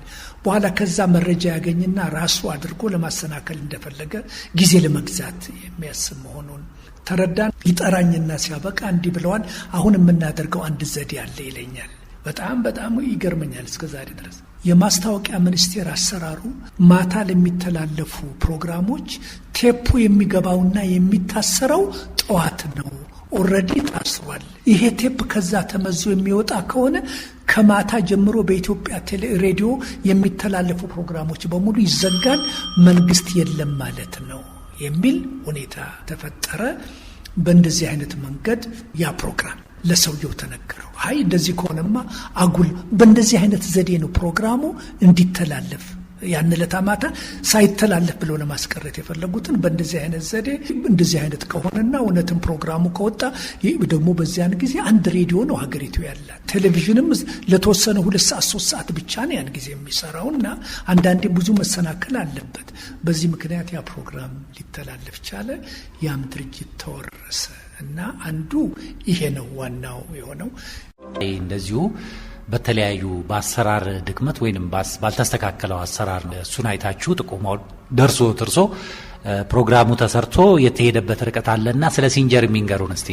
የሲንጀር ድርጅት ነበር ቴሌቪዥን የሚያስመጣውና በዚህ ምክንያት ይሄ ብቻ አይደለም። ይሄ የቤት እቃዎች ልክ እንደ ሞዝቮልድ በተለይም ከፍሪጅ ጋር የተያያዙ ነገሮች የመሳሰሉ የቤት እቃዎችን ከሚያስመጡ ሁለተኛው ድርጅት የሲንጀር ነው እና ይሄ ድርጅት ከውጭ ሀገር ግንኙነት ይኖረው እንጂ በአብዛኛው የሚካሄደው በኢትዮጵያውያኖች ነው። ግን በስልጣን ላይ ካሉ ሰዎች ጋር ግንኙነት ካላቸው ጋር ያለ ነው እና ይሄም ከዛ ያላነሰ ብዙ ገንዘብ የወጣበት ነው። እንደዚሁ አሁን ባልኩ መሰረት አንድ ፍሪጅ በ1000 አሜሪካን ብር የሚገዛ ከሆነ 1800 ብር አድርጉት፣ 2000 ብር አድርጉት እየተባለ እንግዲህ የሚመጣው ቴሌቪዥን መጠን፣ የሚመጣው የፍሪጅ አይነት፣ የሚመጣው ዕቃ በእያንዳንዱ ላይ ዋጋ ተጨምሮ ነው ከትክክለኛ ዋጋው በላይ እየታጠፈ ነው የሚመጣው። ያንን የጠቆሙ ሰዎችን አረሳ። እንደው እግዚአብሔር ታደጋቸው እንጂ ይህንን የጠቆሙ 3 ሰዎች አንዱ በተለይ ከባለቤቱ ጋር አብረው ሊገደሉ ወንጌል ትምህርት ቤት ጀርባ ድሮ ከፍተኛ 24 የሚባል ነበር። እዛ የታሰሩት ሰዎች ደርግ ከመግደሉ በፊት ኢህአፓዎች ናቸው የተመሰከረላቸው ናቸው ተብለው በከፍተኛ ደረጃ ውንብድና ሰርተዋል። ጸሐፊዎች ናቸው ነበር። የመጨረሻ ከመገደላቸው በፊት የሚታሰሩት ከፍተኛ 24 ወንጌት ጀርባ እዛ ወስደው አስረዋል። እና አንድ ቀን ቢሮ ቁጭ ብዬ 3 ሴቶች ይመጣሉ። እነኚህ የታሰሩ ሰዎች ባለቤቶች ናቸው። አንደኛው እህት ነች። እና ምንድን ነው ይኸውና ለአንተ ያን ሁሉ ጥቆማ ጠቁመው እነኛ ሰዎች የደርግ አባል ወንድሞች አሏቸው፣ ሚኒስትሮች ወንድሞች አሉ፣ ዘመዶች አሏቸው። ይኸውና አሁን ለቀቀ ባሎቻችንን ሊያስገድሏቸው እስር ቤት ደርግ ጽሕፈት ቤት ታምራት ፈረደ ይባላል። ቢቲ ኦፊሰር ታምራት ፈረደ ተጨማሪ ኢንፎርሜሽን ጠየቀኝ። እዛ ያለውን ምክትል 100 አለቃውን ጠየቀው። የሚጠይቀው ነበር ይኸው ነው። ከ3 ቀን በኋላ ተገድለው የሚጣሉ ናቸው ማስተማሪያ እንዲሆኑ ተብሎ ለእኔም ለሱም ነገር እሱ እዛው ጠብቃለ። እዛው ቁጭ እንዳልኩኝ በላንድ ወታደሮች መጡ። እነኛ ሰዎች እዛ የነበሩትን ይዘዋቸው ሄዱ እና ደርግ ጽሕፈት ቤት ገቡ። ስለዚህ እዛ ከመገደል እነኚህ ሰዎች ዳኑ። በኋላ የሚገርም ይሄ ምክትል 100 አለቃው አስሯቸው የነበረ እዛ የከፍተኛ 24 የጥበቃ እንትኑ በጣም አዝኖ ያሉትን ይበሉ በሚል የመንግስት ባለስልጣኖች የነበሩ የታወቁ በታጋይነት ስም እነኚህን ሰዎች ሊገድሏቸው እርምጃ እንዲወሰድባቸው አምጥተው እኔ ጋር ቆይተው በኋላ ግን እነዚህ ካምፓኒዎች በቀጥታ እዛ ሀገር በደረሰኝ ላይ ከሚሰሩ ስራ ተጨማሪ ቱሪስቶችን ወደዚህ ሀገር ሲመጡ ገንዘቡን ጭምር በዚህ ያለውንም ገንዘብ ጭምር እዚህ እንዲጠቀሙ የሚያደርጉበት መንገድ እንዳለም ይነገር ነበርና ያንንስ እንዴት ነው? እስቲ ይህንን በፕሮግራሜ ላይ ሰርቸዋለሁ። ምንድነው የሚሆነው? ከስካንዲኔቪያን ሀገሮች ከስዊድን፣ ከኖርዌይ፣ ከዴንማርክ፣ ከፊንላንድ በቱሪስትነት ወደ ኢትዮጵያ ሲመጡ ከዛ ብቻ አይደለም ከእንግሊዝ ሀገርና ከአንዳንድ ቦታ ባላቸው ኮኔክሽን ወደ ኢትዮጵያ በሚመጡበት ጊዜ ከአይሮፕላን ትኬቱ ጀምሮ እነኛ የሚመጡ ሰዎች የሚያወጡት ገንዘብ የለም። ኢትዮጵያ ይመጣሉ። የአይሮፕላን ትኬቱን የሚከፍልላቸው ማን ነው? በኢትዮጵያ ብር ሞዝቮልድ ነው። ሞዝቮልድ ነው የሚከፍልላቸው። ሆቴል የሚያስቀምጣቸውና የሆቴል ወጫቸውን በሙሉ የሚከፍለው ማን ነው? ሞዝቮልድ ነው። ኢትዮጵያ ውስጥ ሱቪኒር ወይም የተለያየ ነገር ለመግዛት ለሚፈልጉ ወርቅ እንኳን ለመግዛት ቢፈልጉ የተለያየ ነገር ገንዘቡን የሚከፍልላቸው ማን ነው? ሞዝቮልድ ነው። ለዚህ ሁሉ እዚህ ለሚከፍለው ነገር እሱ በውጭ ምንዛሪ ገንዘቡን ኖርዌይ ተቀምጦለታል ወይም እንግሊዝ ሀገር ተቀምጦለታል። እና በጣም የሚገርም ነው። ስለዚህ ይህ ትክክለኛ ነው ማለት ነው። እና በዚህ ደግሞ የወጣውን የገንዘብ መጠንና አይነት ለመለካት አይቻልም። እዚህ ሀገር ውስጥ ሆቴል ገብተው ቲፕ ለሚከፍሉት ሁሉ ብር የሚሰጣቸው ከማን ነው? ከሞዝቮልድ ነው ገንዘብ የሚሰጣቸው። በየመንገዱ ላይ ለሚያደርጉት ለሚሰሩት ለሰዎች እርዳታ ለመስጠት ቢፈልጉ የሚፈልገውን ነገር ለማድረግ ቢፈልጉ ለነኚህ ሁሉ ሞዝቮልድ ይሰጣቸዋል። በነኚህ ቁጥር ልክ ተባስቶ ምን ያህል ገንዘብ ውጭ ሀገር እንደቀረ ለመገመት ትችላለህና ሞዝቮልድ ይሄንንም ጨምሮ ይሰራ ነበር።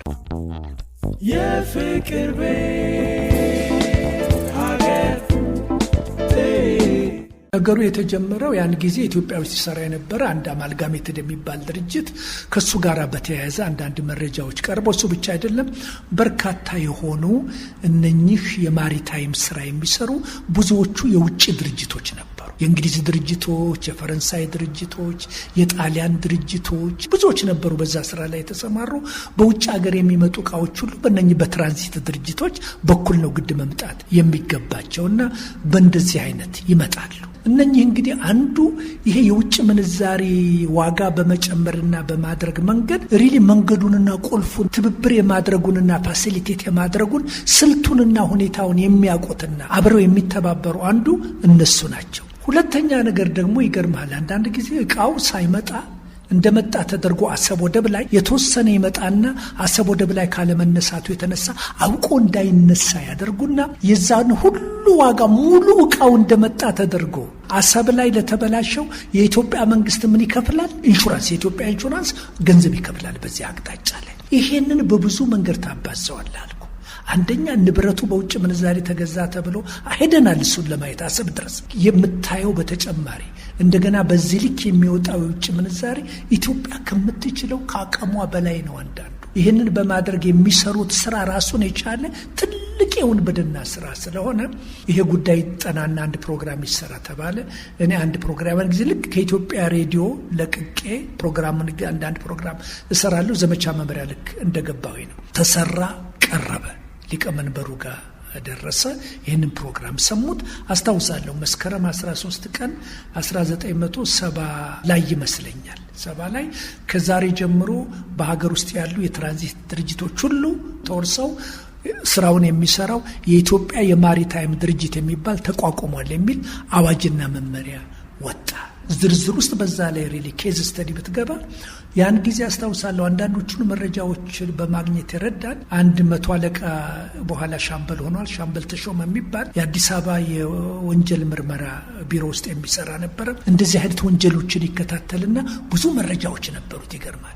በትራንዚት የቀረቡ በተለይ የፈረንሳይ ድርጅቶች፣ የጣሊያን ድርጅቶች ምን ይሰሩ እንደነበረ እና የእነኛ መረጃዎች እነኛ ሁሉ ለእኔ ለሰራኋቸው ስራዎች እኔም ላገኘኋቸው የሚያጠናክሩ ነበሩና በእንደዚህ አይነት መንገድ ነው ያ የተደረገው። ይሄ በአሰብ ላይ ለደረሰው ሁኔታ እኔ ፕሮግራም እንደሰራሁኝ አንድ የተፈጠረ ሁኔታ ነበረ። በሁለተኛው ጊዜ አሰብ ላይ ይሄ የውጭ ምንዛሬ ማሸሹ የነኚህ የትራንዚት ድርጅቶቹ ብቻ ሳይሆን በዛ ለሚደረገውና እየተቃጠለ ለሚያልቀው የኢትዮጵያ ገንዘብ ለምንድን ነው ብሔራዊ ባንክ ሳያጣራ ገንዘብ የሚሰጠው? ያ ሁሉ መድኃኒት ተብሎ አሰብ ላይ የሚያልቅ ከሆነ በትክክለኛ መንገድ መምጣቱ ሳይረጋገጥ ያ ሁሉ ከደሃ ሀገር የውጭ ምንዛሬ ለምንድን ነው የሚወጣው የሚል በዚህ ላይ ደግሞ ሌላ ጠንካራ ፕሮግራም ሰርቼ ነበር። እሱ አስደናቂ ነው።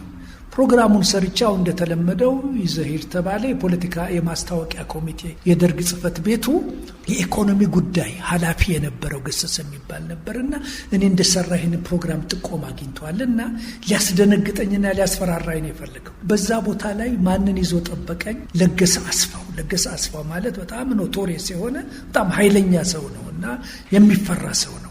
የእሱ ጓደኛ ማለት ነው። ይዛው የደርግ አባል የሆነ ሁለተኛ በጣም እኔ ክፋቱን አላይም እዛ ሆኖ ማቀው ኃላፊም የነበረ ኮሎኔል ፍስሐ ደስታ ነው። እነኚህን ይዞ ፕሮግራሙን ሳድምጥ አንተ ገና ስገባ አንተ አሰብ ምን ልታደርግ ነው ሄድከው? የሀገሪቱን ችግር አታውቅም በሚል አዋከቡኝ። ገና ፕሮግራሙ ከመደመጡ በፊት አይ ዛሬ እንግዲህ ያለቀ ውሳኔ የተሰጠበት ጉዳይ ነው በሚል ዝም ብዬ መቀመጫ ስበህ ተቀመጥ ተባልኩኝ። ቴፑ ኦን ሆነ። ገና 5 ደቂቃ ከመሄዱ በፊት ሊቀመንበር መንግስቱ ኃይለማርያም ሲጃራቸውን እያጨሱ ወደ ገሰሰ ቢሮ ፍስሐ ቢሮ ይሄዳሉ። ፍስሐ ቢሮ ሲሄዱ የለም ፍስሐ ገሰሰ ቢሮ ነው ያለው አንድ ቴፕ እንሰማለን ብለው ወደዛ ሄደዋል። ሊቀመንበሩ ፍስሐን ፍለጋ ገሰሰ ቢሮ ይመጣል። እኔን እዚያ ግን ንጉሴ ደግሞ አሁን ምን ጉድ ይዘህ የመጣ? ያው ሁልጊዜ እንደሚቀልዱ ዛሬ ደግሞ ምን ጉድ ይዘህ የመጣን? አይ እንደዚህ ሁሉም ይደነግጣሉ። ኮሎኔል ፍስሐ አይ ከዚህ ከትራንዚትና አሰብ ላይ ካለው አንዳንድ የእቃዎች ክምችት ጉዳይ ላይ አሳሳቢ የሆነ ሄደ ያጠኑት ለመስማት ትፈልጋለህ ይላሉ። ከወዲ ያሉት ሁሉ እንደገና ወደ ኋላ ይመለስና ይሰማ ተባለ። ከመነሻ ጀምሮም ሰውየው ጠረጴዛ መጥቶ አበዱ። ንጉሴ ሂድ አንተ በዚህም ያን ጊዜ ብሔራዊ ባንክ አዛዥ በነበረው ላይ ሪሊ ምን አይነት ሰው ነው በሚል ብዙ መጥፎ ነገር ነው የተናገሩት። ከዛ በኋላ እኔ ሄድኩኝ። ከዛ በኋላ ያ ሰውየው ተጠራ።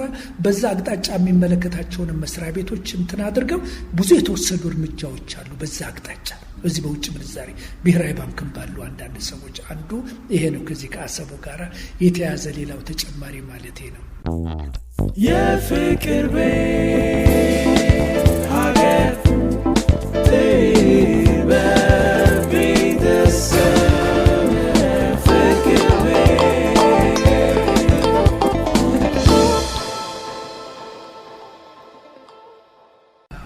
ያው እንግዲህ ከዚህ ከምርመራ ጋዜጠኝነት አንዱ ይሄ ነው። ይሄም ራሱን የቻለ ሊቀመንበር መንግስቱ ኃይለማርያም ነገሩን ለማጣራት ከቢሮአቸው ወጥተው በሄሊኮፕተር ሄደው ያጣሩት ቦታ ታሪክ ነው። ታሪኩ እንደዚህ ነው። ምንድነው የሆነው?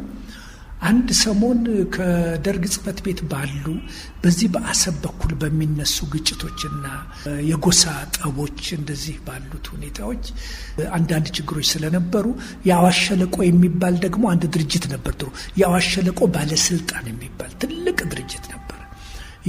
በዛ ያለውን ሁሉ የውጭ ሀገር ኢንቨስተሮች ምኖች ሁሉ የሚቆጣጠር ድርጅት ነበረ፣ ተቋም ነበር። እሱ ከመንግስት ጋር ሆነው በሬዲዮና በቴሌቪዥን ለ2 ሳምንት አንድ የሚሰማ ዜና ነበር። ያ ዜና ምንድን ነው? የአፋር ህዝብ የከብት ጭራ ተከትሎ መሄዱን አቁሞ ሀላይ ደጊ ላይ ሰፈረ የሚል ነው። ሀላይ ደጊ ማለት አሚባራ፣ ከዚህ ከአዋሽ ወደ 40 ኪሎ ሜትር ሄዳ አሚባራ በቀኝ በኩል ለአይንህ ማረፊያ የሌለው ጁ ያለ ሜዳ ነው። በጣም ለአይን ማረፊያ የለው። ያንን ድሮ እስራኤላውያኖች ትልቅ እርሻ ለመስራት በኮንሴሽን አስበው ውሃ በያለበት የውሃ ጉድጓድ ተቆፍሮ ምልክቶቹ አሉ እና እዛ ቦታ ላይ የአፋር ህዝብ ሰፈረ ተብሎ እውነትም በቴሌቪዥን አይተናል። በአዲስ ዘመን፣ በዛሬይቱ፣ በሄራልድ ጋዜጠኞች ሄደው ርዕስ አንቀጽ ሁሉ ሲጻፍ ከርሟል። ይሄ ሁሉ የኢትዮጵያን ዜና በሙሉ በከፍተኛ ደረጃ ሸፍኖት የነበረውን ዜና ካየን በኋላ ኡመር አሊ የሚባል የአፋርኛ ፕሮግራም ኃላፊ ነበረ እና እኔ ቢሮ ይመጣል። ጓድ ንጉሴ ይለኛል፣ እውነትን በዚህ በአንተ በምርመራ ጋዜጠኝነት ትሰራለህ የምትል ከሆነ እውነቱን ልንገርህ፣ ሄደህ ሀላይ ደጊ ላይ ይሄ ሰሞኑን በዜና የምንሰማው ነው ወይ አልኩት። አንዱም እውነት የለውም። እንኳን የአፋር ህዝብ የኔ ዘመዶች እዛ ሊሰፍሩ አሁን ብትሄድ አንድ ሰው አንድ ከብት አታገኝም አለኝ። ምን ማለት ነው አልኩት።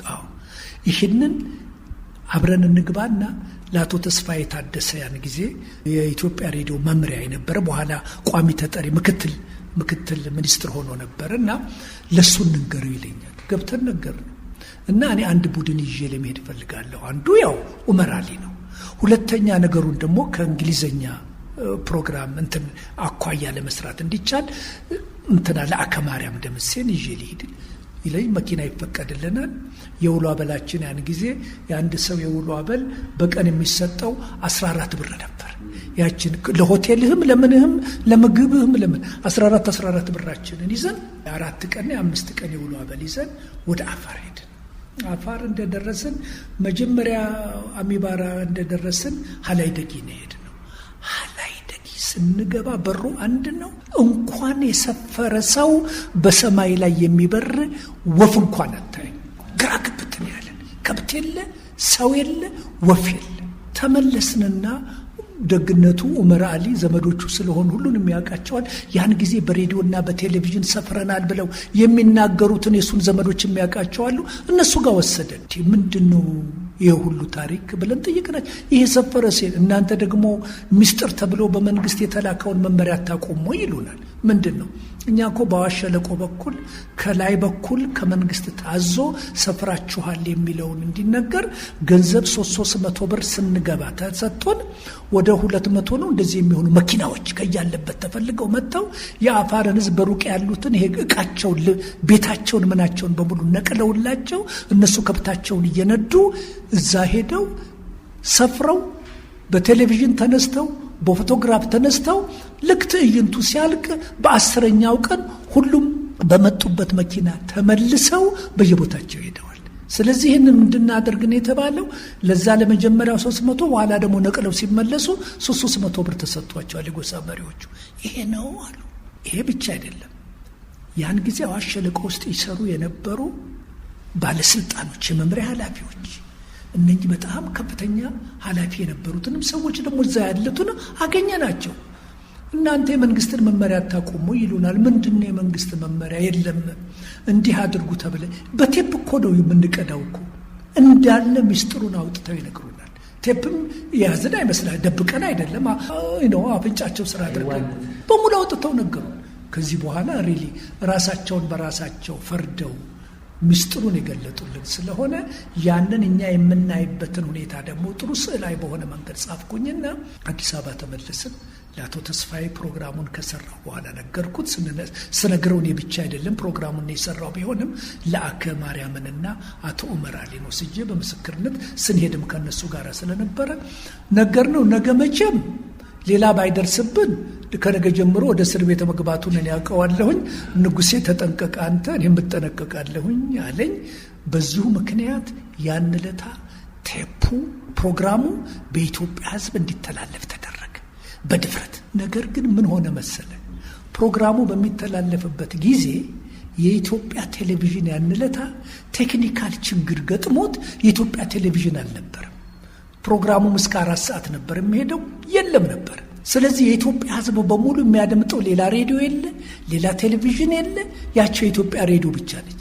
ሲያደምጥ የንጉሥ የተፈራ ፕሮግራም ነው ያለው እዛ ላይ ከምናየውና ከምንሰማው የሀላይ ደጊ ጉድ እንኳን ሰፋሪ ወፍ አላየንም በሚል ርዕስ የቀረበውን ፕሮግራም ያ ሊቀመንበር መንግስቱ ይሄ ቴፕ አንዱ ይወስደዋል በሚል ነው ይመስለኛል ሌሊቱን ወታደር ልከው ከኢትዮጵያ ሬዲዮ አቡነ ጴጥሮስ ይወሰዳል። አቶ ተስፋዬ ጠዋት እዛ ከኔ ቀድሞ ይገኛል። እኔ ልክ ተዝናነቼ ቢሮ ስገባ ጠዋት 2 ወታደሮች እንሂድ ይሉኝና ሲያበቃ ይዘውኝ ወደዛ ይሄዳሉ።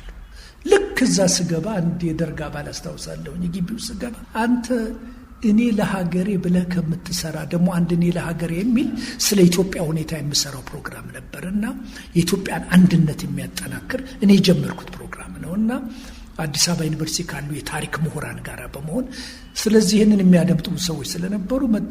እኔ ለሀገሬ ብለህ ከምትሰራ እኔ ለሶማሌ ብለህ ለምን አትሰራም አለኝ አንዱ የደርግ አባል። ችግር ላይ ነበር። ከዛ በኋላ በዛ ጊዜ ነው ይህን ብለህ አትሰራም። ምንም አልተናገርኩኝም። ልክ እንደደረስኩኝ ሻለቃ ፍስሐ ገዳ አሁን ሞቷል። ድሮ የደርጉ የፕሮቶኮል ነበር። ንጉሴ ስንት ነገር ሰርተ የሰራውን ሁሉ ታፈርሳለህ፣ በሀገር ላይ አደጋ ታመጣለህ። ምክንያቱም ያ ግቢ ታምሷል። እናቶ ሽመልስ አዱኛ፣ ሌሎችም አገር አስተዳደር ሚኒስትር 5-6 ሚኒስትሮችና ባለስልጣን ኃላፊዎች በሙሉ ተጠርተው ከኔ ቀድመው እዛ ግቢ ነው ያሉት በዛ በፕሮግራሙ ምክንያት እና እየጠበቀህ ነው አንተ ነው የሚለው እሱ እየጠበቀህ ነው ሊቀመንበር ና ይለኝና እጄን ይጎትትና እሱ ንጉሴ ከመቀመጫው ሊቀመንበር መንግስቱ ይነሱና ንጉሴ አብዳል ምንድን ነው ማታ የሰራው? ምንድን ነው የሰማሁት? ይሄ ነገር እውነት ነው? ተደከጥኩ። እኔ እንደዚህም ይሆናል ብዬ አልጠበቅኩኝ። ሰውየው እብድ እስኪሆኑ ድረስ አይ አለቀልኝ አልኩኝ ይሄ ነገር እና የለም ጓደ ሊቀመንበር እዛ ፕሮግራሙ ላይ እኮ የሰራነው ላይ ያንን 2 ሳምንት ሙሉ በሬዲዮና በቴሌቪዥን ስንሰማ የነበረውን የሚያስተባብሩት እኮ የአፋር የጎሳ መሪዎች የመንግስት ባለስልጣኖች ሁሉ ራሳቸው አምነው እንዲህ ብለው የተናገሩት ነገር ይሄ እውነት ነው። እዛ ላይ ደጊ ላይ ሰው የለም ነው የምትለው? አብደሃል አንተ። ይሄ እኮ የመጨረሻ በህይወት ላይ የወሰንከው ነው ይሉኛል። ይኸው ነው እኔ የማውቀው። አንድም ወፍም ሲበራ ላየን የሚላል። ከዛ በኋላ ደርሰን እንመጣለን። ሄሊኮፕተር ያዙና ከዚህ ግቢ እንዳትወጣ ይሉኛል። ከዛ በኋላ ይሄዳሉ። እኔ እስከ 10 ሰዓት ድረስ እዛው ቁጭ ብዬ ያን ጊዜ ሞባይል የለም አልመለስም ብዬ ለባለቤቴም እንዳልነገር አይነዋል አይደል ስልክ ምናምን የምታደርግበት ነገር የለም። ባለቤቴም ቤተሰቦቼም ይሄንን ጉዳይ ያቁም። ስለዚህ የምመለስም አልመሰለኝም ሁኔታው። እዛ ቁጭ ብዬ አንዴ በረንዳ ላይ ወጣለሁ፣ አንዴ እዛ ፖለቲካና ማስታወቂያ በር ላይ ቁጭ ብዬ ውላለሁኝ። የወጣ የገባ ቁጥር እያንጓጠጠኝ ነው ያየውኛ። እንዳሻንጉሊት ነው የተቀመጥኩት። ከዛ በኋላ ነገሩን ለማሳጠር 10 ሰዓት ተኩል ላይ ሲመጡ ልክ ሲገቡ አስታውሳለሁ አለ ንጉሴን ጥሩት ይላል። ተጠርቼ ገባሁ ይካላ ንጉሴ የሰራው እውነት ነው፣ የሚያስገርም ታሪክ ነው። ግን እንደዚህ አይነት የሀገርን ገመና የሚገልጥ ነገር መውጣት እርምጃ መውሰድ እንችል ነበረ፣ መውጣት አልነበረበትም። አንተም ዝም ብለህ ተካልኝ ባልቻም ተስፋዬም ይህንን ማድረግ አልነበረበትም። ነገር ግን ስራው እውነት ነው። ጥፋትን የተፈጸመው ያንተ ብቻ አይደለም፣ እዛ የተቀመጡ አንዳንድ አህዮችም ጭምር ነው ይህንን እዚህ ደረጃ ላይ ያደረሱት አሉ። ጠቅላላው እኔ መዳኔ ብቻ ነው አለ። ሁለተኛ እንደዚህ አይነት ሁሉ ጊዜ እኔ ጋር ትመጣ የለም ወይ ፕሮግራም ይዛል አይደለ? ይህንን አይ ከአቶ ተስፋዬ ጋር ተነጋግረን የሚያስፈልግ ሆኖ ስላለ መስሎኝ ነው እንደዚህ አለ። ተስፋዬንም ጠርተው በጣም ብዙ ነገር ነው የተናገሩት። ከዛ አቶ ተስፋዬን ማለት ነው። ከዛ በኋላ እኔ ተመልሼ ወደ ቤት የገባ ወደ ቤቴ ለመግባት ቻልኩኝ።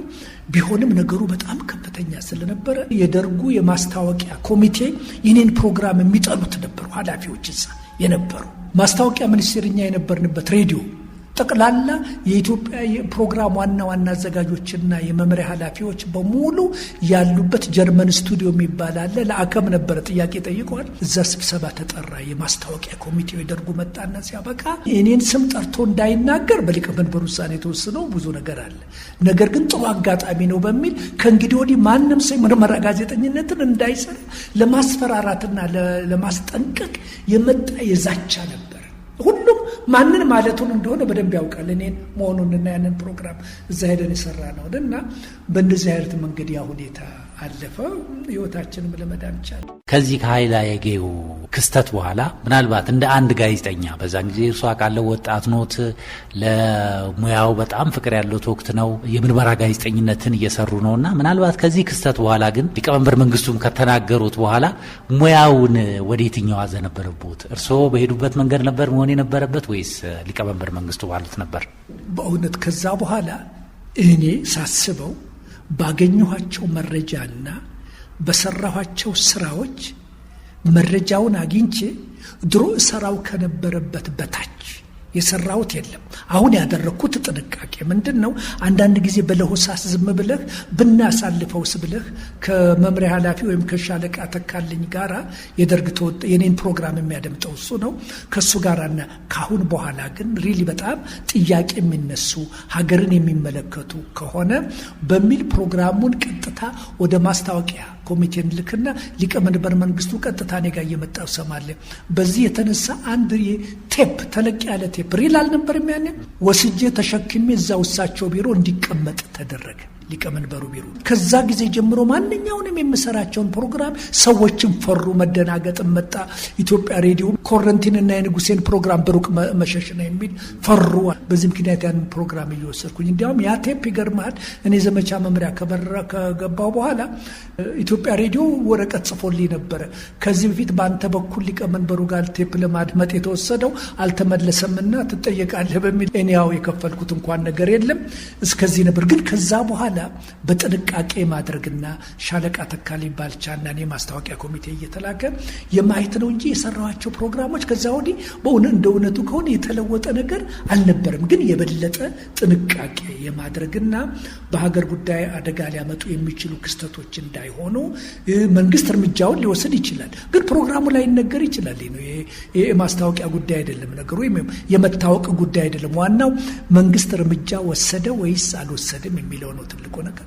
ስለዚህ እንደዚህ በማድረጉ ተለወጠ እንጂ ምንም የቀነሰ ነገር አልነበረም። ከፕሮግራሞቹ ጋር ሲገናኝ በአብዛኛው ስለ ኮሎኔል መንግስቱ እየተነጋገርን ነውና አሁን ከነገሩኝ ሁኔታዎች አገር ሊጎዳ የሚችል የአገር ኢኮኖሚ፣ የአገር ደህንነት ሊጎዳ የሚችሉ ነገሮች ላይ ያላቸው ነገር መልካም ይመስለኛልና አሁን ከተነጋገር ነው ምናልባት በቅርበት ደግሞ እርስዎም ያውቋቸዋል ለጋዜጠኝነት ሙያም አሁን እንግዲህ እንደሚታየው ምርመራ ጋዜጠኝነቱን እኮ ፈልገውታል እሳቸውም እና ያበረታቱ ነበርና እንዴት ነው እርስዎ የሚያዩቸው ኮሎኔል መንግስቱ ከጋዜጠኝነቱ ጋር በተገናኘና ስለ አገራቸው ያላቸውን ነገር ከነዚህ ክስተቶች? እሳቸውን ካገኘኋቸው ጊዜ ጀምሮ በማንኛውም በምሰራቸው ፕሮግራሞች ላይ ብርቱ ተቆርቋሪ፣ በጣም አሳቢ ብቻ ሳይሆን እንደነገርኩ የተወሰኑ ናቸው። ኢሚዲየትሊ ከደህንነት ሰው ይጠራሉ። ኢሚዲየትሊ ከሚመለከታቸው ከመንግስት የንግድ ወይም የሚመለከተው መስሪያ ቤት ይጠራሉ። ኮሚቴ ያቋቋማሉ። ይጣራ ይላሉ፣ ይጣራል። የሚወረስ ከሆነ ይወረሳል፣ የሚቀጣ ከሆነ ይቀጣል። ስለዚህ በእነኚህ ፕሮግራሞች ሁሉ ባሳየው 1 2 3 አሁን ያነሳናቸው አይደሉም፣ 30 40 ፕሮግራሞች ናቸው። ሰውየው ጋር ደርሰው ይነዋል አስተያየት የተሰጠባቸውና እርምጃ የተወሰደባቸው ፕሮግራም። ስለዚህ እኔ በዛ ባየኋቸው ለሀገር ያላቸው መቆርቆር ብቻ አይደለም፣ በተግባር ውሳኔ በሚሰጥበት ጊዜ ካየኋቸው ሁኔታዎች ይህንን በእውነት እንደው ዘመቻ መምሪያ በገባሁበት ጊዜ የዘመቻ መምሪያ ሊቀመንበሩና ሰብሳቢው ማን ናቸው? ሊቀመንበር መንግስቱ ናቸው። የሀገሪቱን የኢኮኖሚ ሁኔታ ጠቅላላውን በየጊዜው ሚኒስትሮች ባሉበት በእውነት በደርግ ጊዜ በኃላፊነት ያሉ ሁሉ በከፍተኛ ደረጃ የተማሩ ብዙ ልምድ ያላቸው ቀድሞም በፕላኒንግ ኮሚሽን የነበሩ ሪሊ በብዙ ሀገር ሄደ የመጡ ሰው አይደሉም። በደርግ ጊዜ ይባላል እንጂ በደርግ ጊዜ የነበሩ ግን ከፍተኛ ምሁራን ነበሩ ጉዳዩን የሚያውቁ እና በዛ ውስጥ በእውነት አንዳንድ በጣም ሴንሲቲቭ የሆኑ መሰረታዊ ጉዳዮች በሚነሱበት ጊዜ የሊቀመንበሩን ትኩረት የሊቀመንበሩን በዛ ጉዳይ ላይ